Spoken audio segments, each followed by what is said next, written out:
রজনীতে ঘুম থেকে উঠে গেলে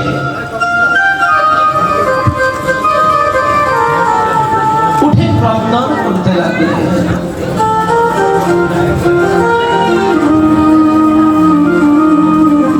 ঘুম থেকে উঠে যদি কেউ কাঁদতে থাকে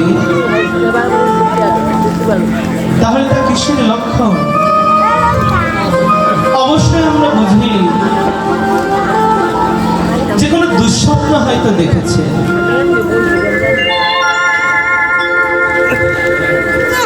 শ্রীমতী রাধারানী ক্রন্দন করছে, শ্যামসুন্দর বলছে, রাধে, ও রাধে,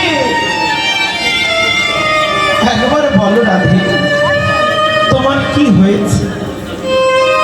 তুমি ক্রন্দন করছো কেন?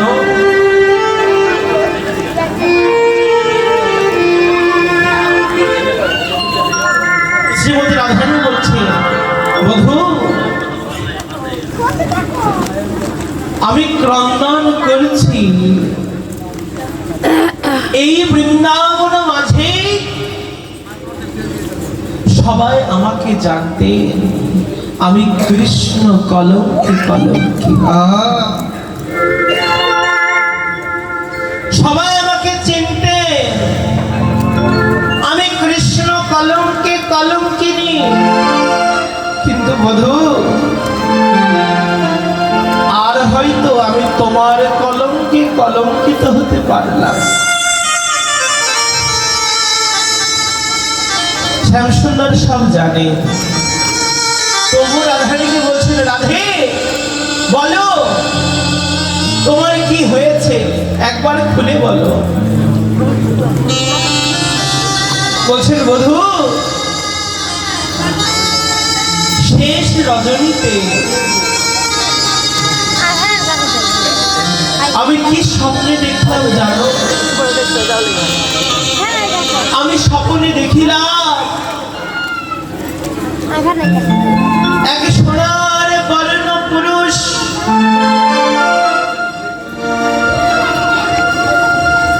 তার পরনে বহির্বাস,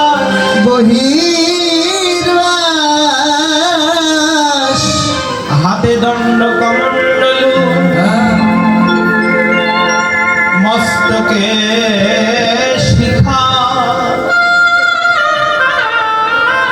তার দ্বাদশ অঙ্গে ঊর্ধ্বমুণ্ডিতা।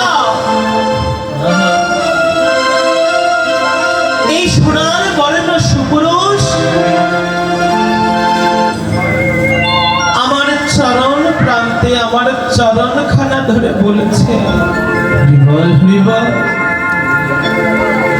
রাধে, আমাকে একবার দয়া কর। আমার চরণ ধরে কাঁদছে, হে করুণাময়ী, আমাকে একবার করুণা করো।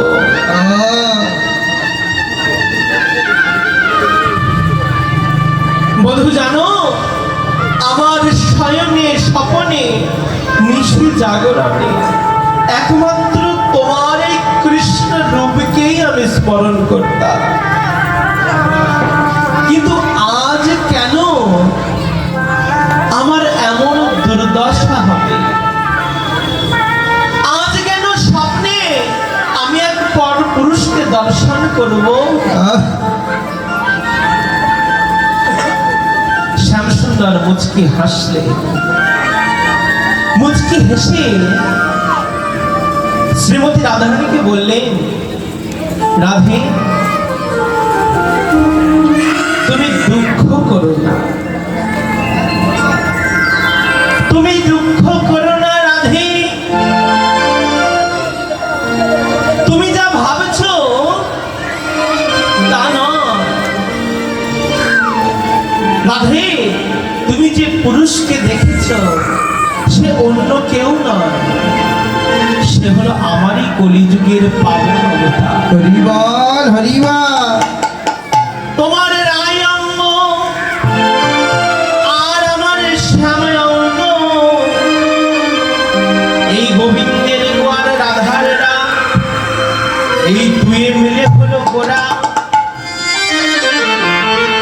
শ্রীমতী বলছে, বন্ধু কোথায় গেল তোমার মোহন মুরলী, কোথায় গেল তোমার সাধের চূড়া, সাধের চূড়া, কোথায় গেল তোমার কৃষ্ণ বর্ণ, কৃষ্ণ বর্ণ, তোমার এই রূপের সঙ্গে সেই গৌর রূপের বিন্দু মাত্রও তো মিল দেখি না। কোথায় গেল তোমার ত্রিভঙ্গ রূপ? শ্যামসুন্দর বলছেন, রাধে তাহলে তোমাকে বলি,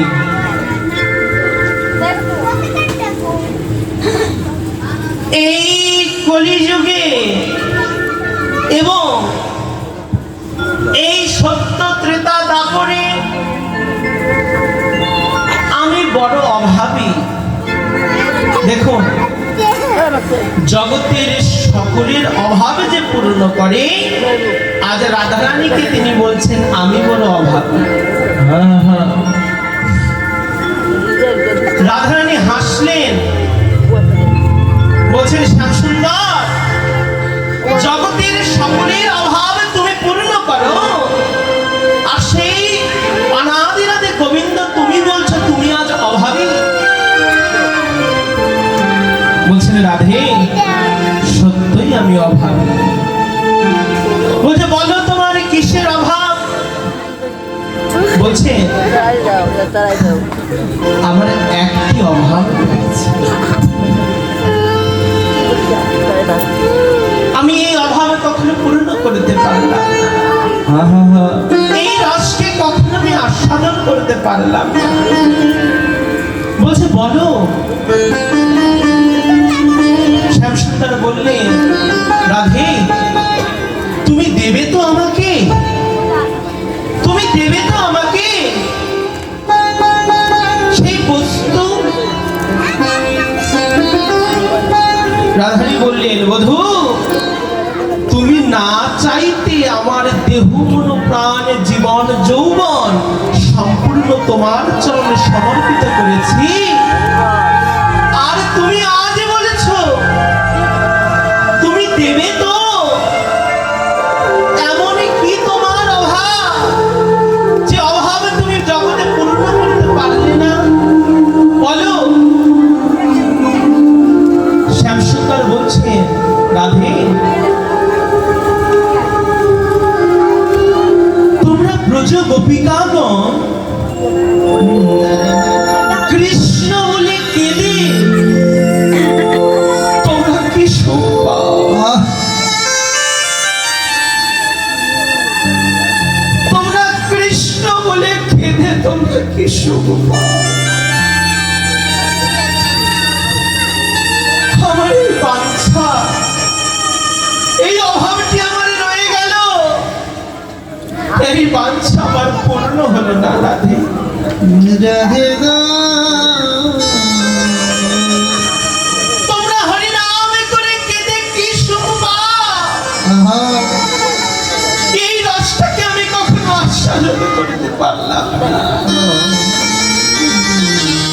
আজ আমি বড় অভাবী। রাধে আমাকে দাও না, আমাকে ভিক্ষা দাও।